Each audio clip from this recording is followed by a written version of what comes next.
It seems like each year we have less and less time for an actual science block. So in this video, we're going to be talking about how to incorporate science with ELA, and that way you're able to teach multiple different standards from different subjects at one time.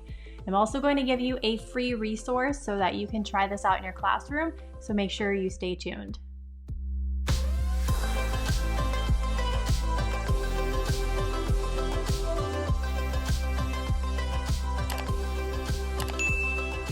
To start integrating your units, the most important thing to do is first sketch out what science standards you want to teach throughout the year.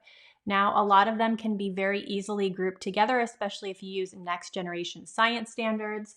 And this allows for us to look at the standards, the skills, and the topics. So once you actually have these topics, then you can start looking at them and saying, okay, with this informational topic, what informational standards can I incorporate if I'm using this during reading time?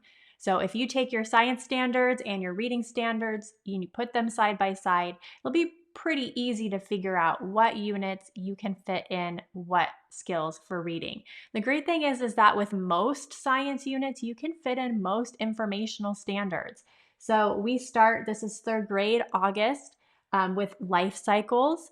And so I have those next generation science standards on there. But it's really important to note that that topic is what's important because I need to find text for that topic. And I also need to make sure that text has questions, vocabulary, things that really are going to incorporate well with those informational standards.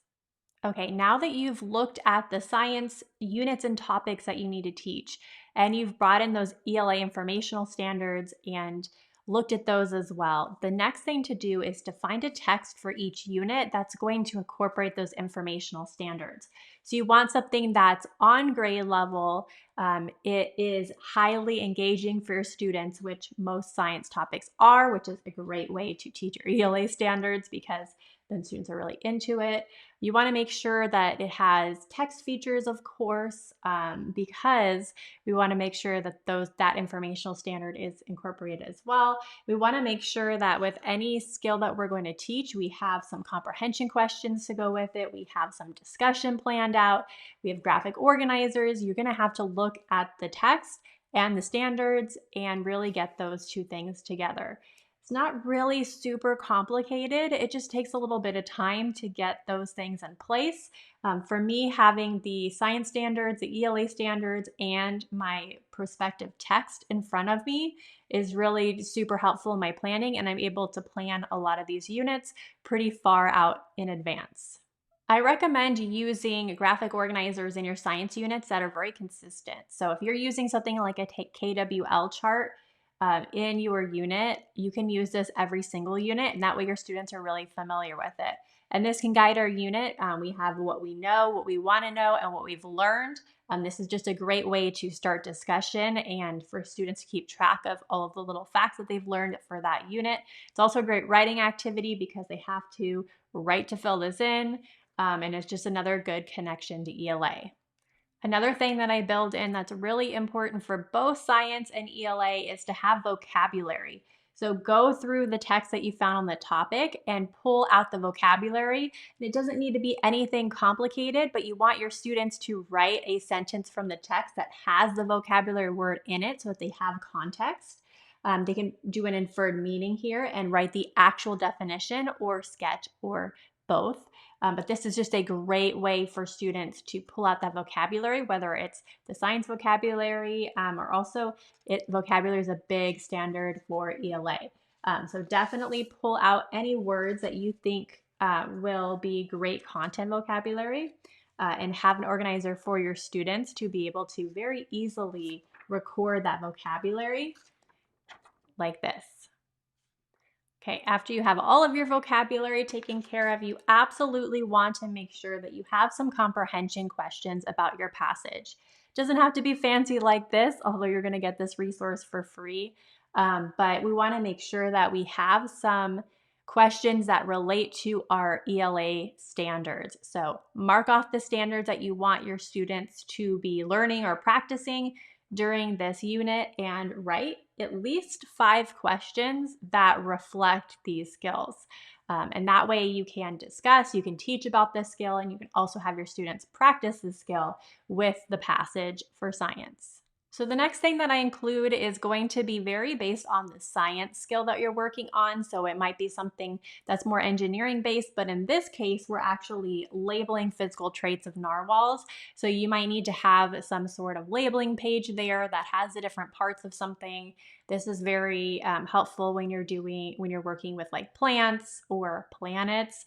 A lot of things that you can label or diagram, but a lot of times you might also need an engineering process in there. So that science connection needs to be strong as well. So it's not only just them responding to the text that they're reading. And lastly, we want to make sure that we have a writing piece here because writing is such a big part of ELA. And also is going to show what they've learned from this whole activity. Obviously, this is something that has its own day because this takes some time. And this, of course, is over a couple of weeks because we don't have very many science standards. So the great thing is we can really stretch it out. But this allows for students to really write, describe, work on paragraph writing, work on grammar, anything that they need to work on as far as writing practice goes. That is the helpful step for that. And my last recommendation, and this I think is probably the best one, is to make sure that you check out all sorts of books on the topic from the library. I like to have all sorts of picture books for my students, informational books, more printed articles in addition to the one that you have as your primary article that this unit is around. But that way you've brought in all of this literacy into your unit. Your students have lots of different sources to look at, which is great for particular ELA standards. And they also can do a little bit of research on their own, which is awesome. So just making sure that you have as much literacy incorporated into this when you start this unit. So physical adaptations, super easy to find great text on that for all sorts of animals. So in addition to having the narwhal unit, you can just have lots of different information on different animals, and that way you're engaging all of your students in this learning about adaptations and physical traits. Okay, so you can get the link to this free resource in the description below, so definitely check that out. And before you leave, make sure you like this video and hit the subscribe button. And that way, when I have new videos come live with new resources, you can get access to those. If you're not a subscriber, you're going to miss them. Also, let me know in the comments below what your absolute favorite science standard to teach is. We have units for every single standard for 3rd, 4th, and 5th grade, so I'll link those below too.